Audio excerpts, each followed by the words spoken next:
to a cathedral. I'm Father Greg Sackwitz. Before going further, I'd like to have Father Mark come here for a second. Come here, Father Mark. Now, those of you who know from the cathedral, Father Mark, you know him, but for those of you that don't know him, this is Father Mark Smolka, the producer, who I want to say thank publicly for the great work, but he's one that sometimes gets me to laugh. So it's his fault, not mine. As rector, I get to blame the associate. How's that, Mark? We both get along great. Thank you for also, beside Mark, to Mark Teresi and David Jonas. Terrific music week in and week out. They add so much to this video production. So to Mark, David, and Mark, thank you. A little country boy named Joey pushed the family outhouse over an embankment and into the river. Later that day, his father found him and asked, "Who pushed the outhouse into the river?" "Daddy, I cannot tell a lie," said little Joey. "I did it." The boy's dad started spanking Joey. "But Daddy," the little boy cried, "George Washington told the truth when his daddy asked him who chopped down the cherry tree, and his daddy didn't spank him." The father said, "Son, you are absolutely correct. You're right." But George Washington's daddy wasn't in the cherry tree at the time.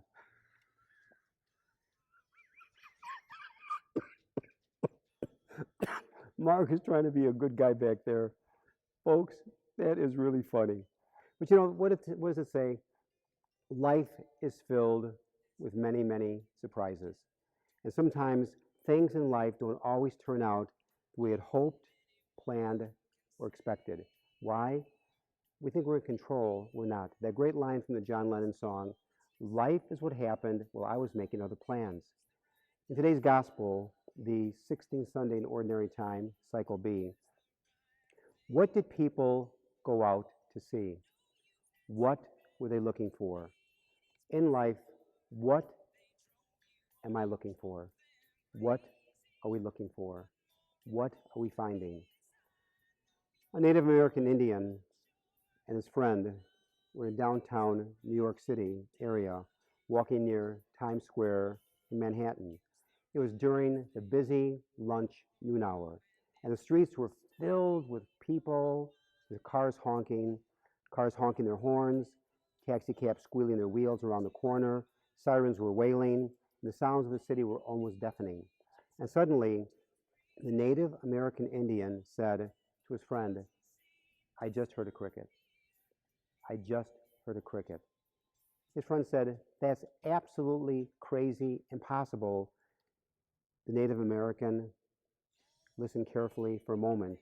He walked across the street to a big cement planter where some shrubs were growing. He looked into the bushes beneath the branches and sure enough pulled out a small cricket. His friend was utterly amazed. "That's incredible," he said. "You must have superhuman ears." "No," said the Native American Indian, "my ears are no different than your ears. It all depends on what you're listening for." In life, he said, it all depends on what you're listening for. "But that can't be," said the friend. "I could never have heard that cricket in a million years. With all that noise going on, impossible." "Yes, it's true," came the reply. "It all depends on what is really important to you. Here, let me show you." He reached into his pocket and pulled out a few small coins and discreetly dropped them onto the sidewalk. And then, with the noise of the crowded street still blaring in their ears, they noticed every head within 20 feet turn and looked to see if the money that they had just heard came out of their pocket. "See what I mean?" said the Native American Indian. "It all depends on what is important to you." As we live our life, what's important to us?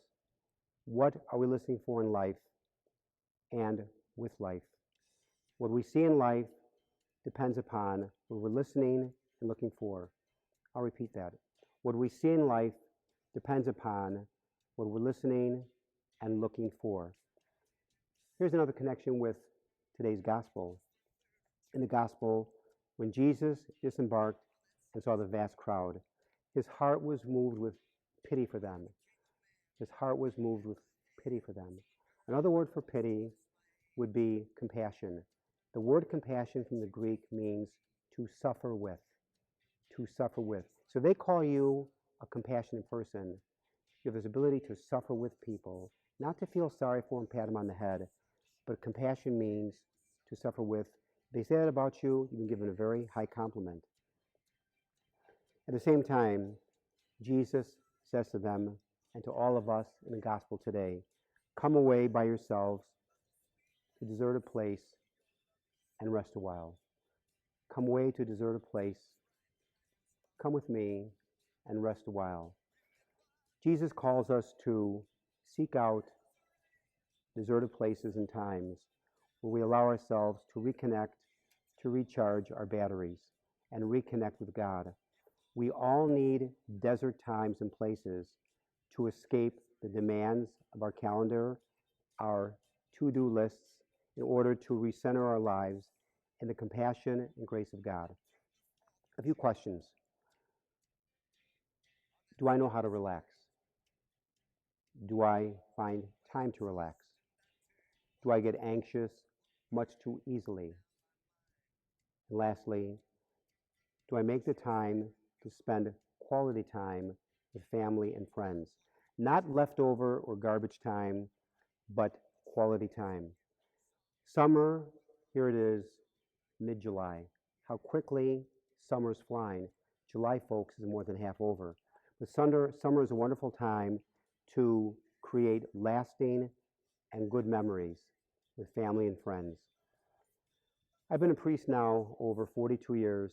I'm much, much, much older than Father Mark Smolka. I've got sweaters older than him. But in all those 42 years of priesthood, no one has ever said to me on their deathbed, I wish I'd spent more time at the office. I've heard and been with people dying who've said, I wish I'd spent more time with family, friends, had different priorities.